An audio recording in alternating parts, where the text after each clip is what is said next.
Good morning, I am Dot. Okay.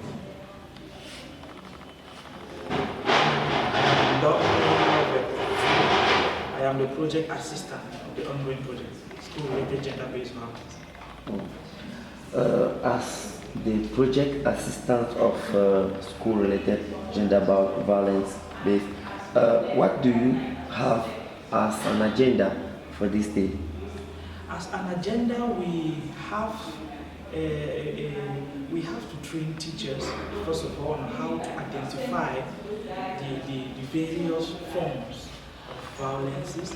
We have to train them on how to mitigate these forms of violence, and then we have to train them on how to give the first-hand counseling to victims of violence, be it in school, be it in the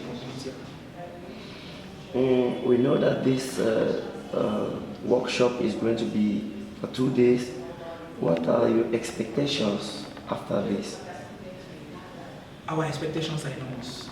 Yes, we are all aware of the ills, the societal ills, and the drawbacks we are facing in Cameroon today, and why not Africa and the world at large.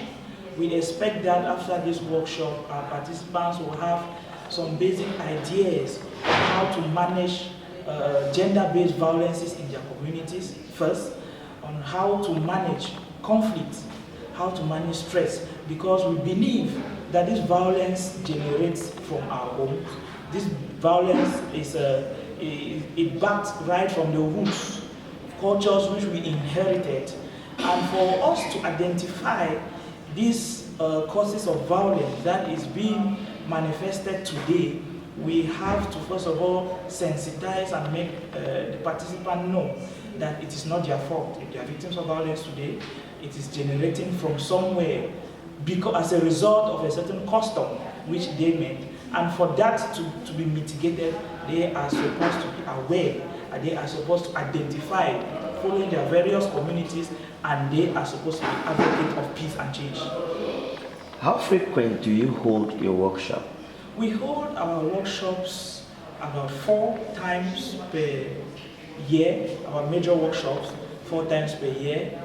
We have 2 workshops, once every 2 semesters. We have to do with school administrators, it has to do with teachers, and equally has to do with school delegates or divisional delegates, and every stakeholder of the academic milieu. Then we equally have some workshops with students where we will train them on how to manage their peers and how to manage peer counselors. That will be done at times during the cultural period and at times during their clubs.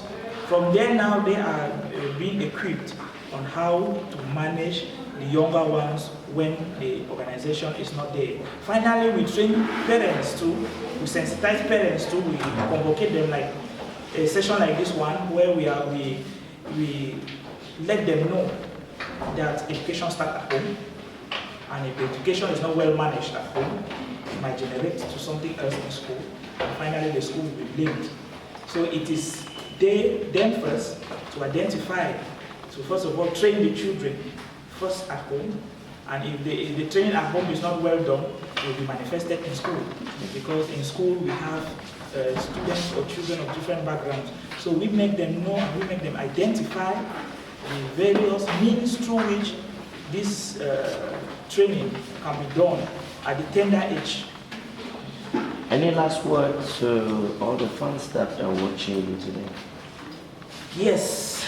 The last word I will say, I wish to speak in the name of gender empowerment and development is that violence is real, and violence has serious repercussions, be it psychological, be it physical, be it emotional, and we are trying within our possible best to mitigate it at all levels. We are calling on everybody. We call the bike riders, we call the administrators, we call Christians, pastors, and all the rest, that they are ambassadors of peace, they should be ambassadors of change too. And for this to be done, they have to identify what makes a change. They have in their individual level be able to know what is causing our drawbacks in our society today and join hands to gender empowerment and development so that we can make a positive change and so that our standards of living, our way of reasoning and our barriers will be broken. Thank you very much, sir, for granting us the invitation for the interview. Thank you.